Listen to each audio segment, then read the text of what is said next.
Hoje iniciaremos o capítulo 7 do livro Ciências Naturais, Aprendendo com o Cotidiano, que a professora Laura já informou que vocês têm esse arquivo em PDF, e vamos falar sobre a cinemática.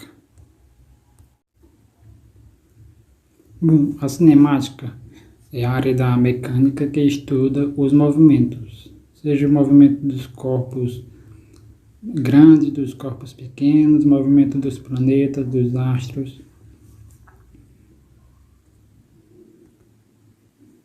E aqui temos exemplos de um trem em movimento e um pêndulo.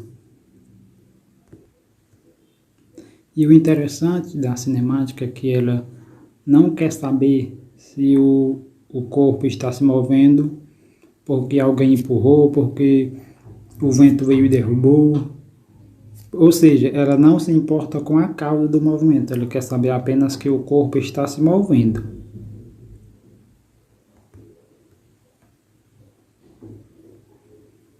Então,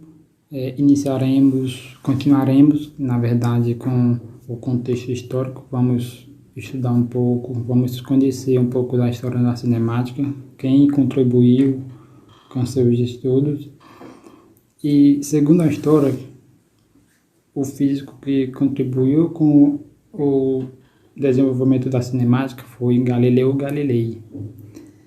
Ele nasceu na cidade de Pisa, na Península Itálica, e viveu entre 1564 e 1642.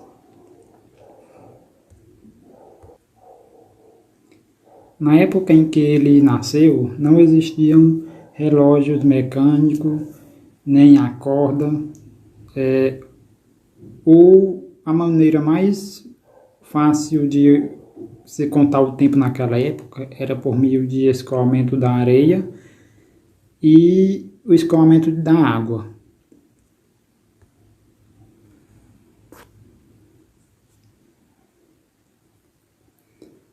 Aqui está a imagem do grande físico Galileu Galilei. Esta é uma imagem da ampulheta.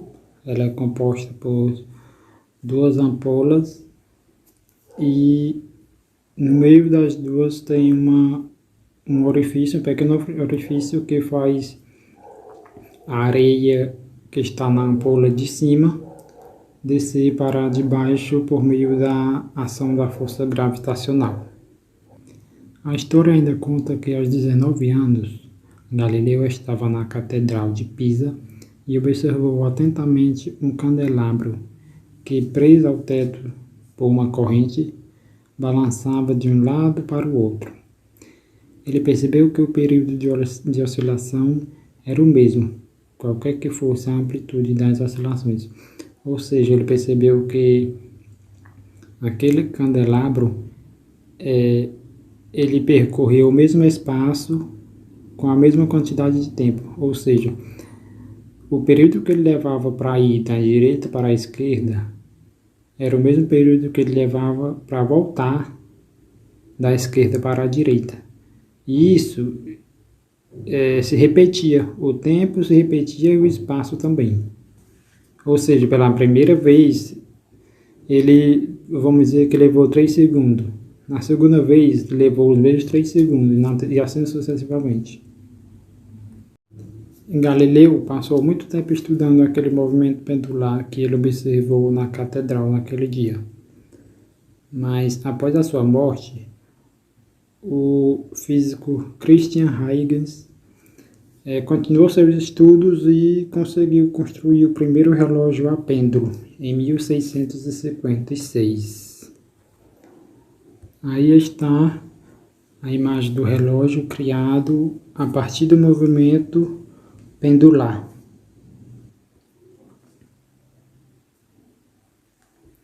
Agora vamos estudar um pouco sobre a mecânica, introdução da mecânica. Vamos falar sobre as medidas de comprimento. Acredito que vocês já tenham estudado na matemática, mas vamos dar uma revisada. Por exemplo, a unidade de medida. O que é uma unidade de medida? A unidade de medida é você comparar um padrão, algo, para medir o tempo ou uma distância, medir um espaço. Por exemplo, para você medir a distância da sua casa até a escola, você utiliza a unidade de medida metro. Para você medir uma certa quantidade de água que acumulou em um depósito, você utiliza o litro. Para medir o tempo, você utiliza os segundos. Muitas vezes vamos medir algo que é desproporcional à unidade de medida que estamos utilizando. Por exemplo, se vocês forem medir a distância da casa de vocês até a escola, vai ser muitos metros, né? Então, para facilitar nossa vida, existem os múltiplos e submúltiplos. Os múltiplos são todos os valores maiores que a unidade de medida. Ou seja, para medir essa distância, vocês vão utilizar o quilômetro. Os múltiplos mais conhecidos do metro são o quilômetro, hectômetro e o decâmetro. Para obter o valor metro em quilômetros, basta dividir o valor dado em metros por 1000. Exemplo, transforme 3.000 metros em quilômetros. O resultado será igual a 3 quilômetros. Faça a continha aí para você ter realmente certeza que 3.000 dividido para 1000 dará 3. Agora transforme 3 metros em quilômetros para saber quantos quilômetros corresponderá. Basta você dividir 3 pelos 1000. Já os submúltiplos são todos os valores menores que a unidade de medida. Um exemplo bem conhecido, mas que muitos não sabem que corresponde a um submúltiplo, é o centímetro.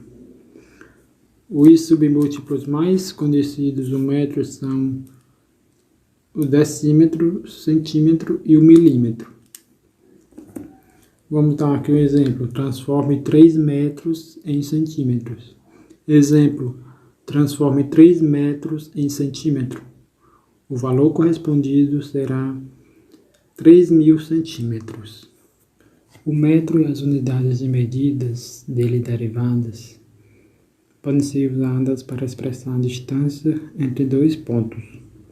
Assim, ao dizermos que a distância entre a marca do pênalti até a linha do gol é de 11 metros, estamos comparando essa distância à unidade de metros.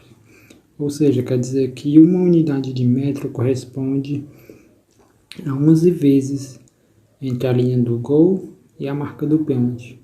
Se você tiver um pedaço de vara e correspondente a 1 metro, você necessitará de 11 pedacinhos daquele mesmo tamanho para colocar entre a marca do pênalti e a linha do gol.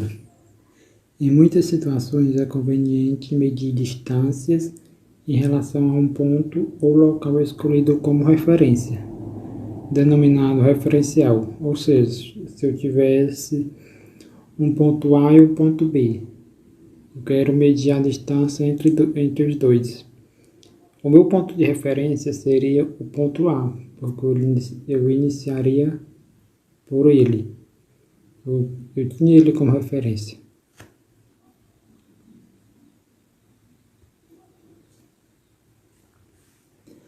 Ao longo de uma estrada, por exemplo, encontramos os marcos quilométricos, que indicam a distância desse ponto da estrada até o referencial adotado. Dizer que um automóvel está no marco quilométrico 444 km equivale a dizer que ele está em uma distância de 444 km do referencial adotado. Movimento e repouso. Um corpo está em movimento quando sua posição em relação ao referencial escolhido se altera com o passar do tempo. Um corpo está em repouso quando sua posição em relação ao referencial não se altera. Então é o contrário. Por exemplo, você entra em uma van em direção ao centro. Ao entrar na van e ela começar a se movimentar, você estará em movimento ou em repouso? Isso depende do referencial que você escolher, não é? Se você escolher o motorista como referencial, você estará em repouso, porque a distância entre você e ele não se altera. Mas se você escolher a senhorinha que está lá na faixa de pedestres tentando atravessar a rua, você estará em movimento, porque a sua posição em relação a ela se altera. Observando uma geladeira em um caminhão de mudanças, dizemos que ela está em movimento se tomarmos um poste como referencial. Mas se tomarmos um motorista como referencial, deduzimos que ela está em repouso, porque a distância entre eles dois, entre ambos, não se altera. Móvel e trajetória. Denomina-se móvel todo o corpo observado em uma trajetória. E a trajetória é o espaço percorrido pelo móvel. E o móvel é generalizado como qualquer objeto que está sendo observado.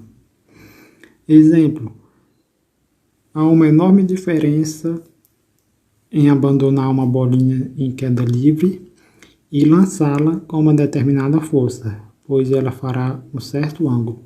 Por exemplo, você tem uma bola de papel e simplesmente abandona ela de uma certa altura. Ela cairá em queda livre.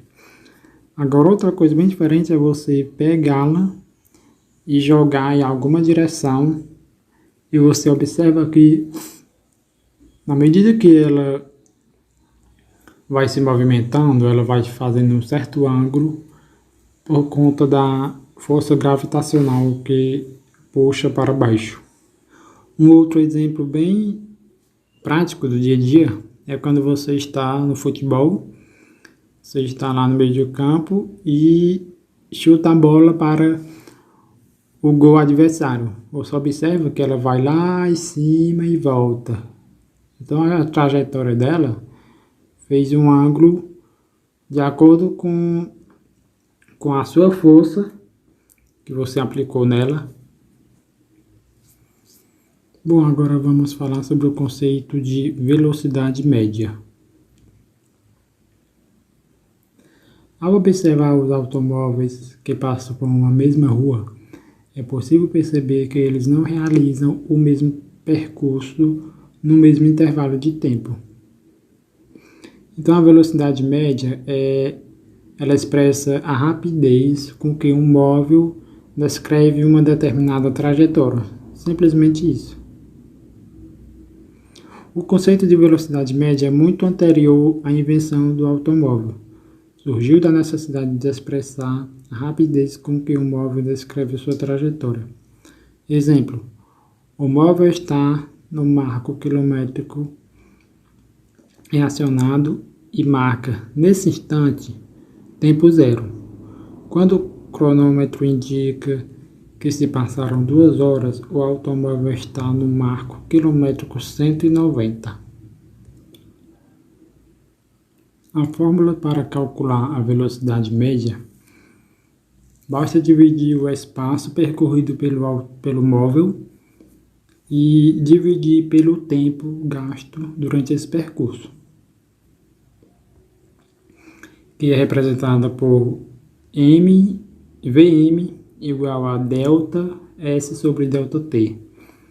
Esse delta S quer dizer o espaço final menos o espaço inicial. E o T é o tempo final O ΔT é o tempo final menos o tempo inicial.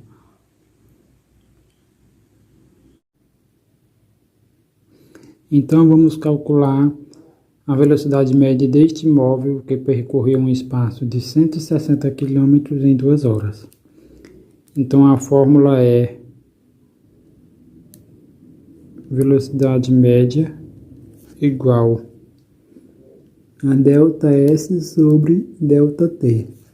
Como eu já falei, ΔS é o espaço final menos o espaço inicial, e o ΔT é o T final menos o T inicial.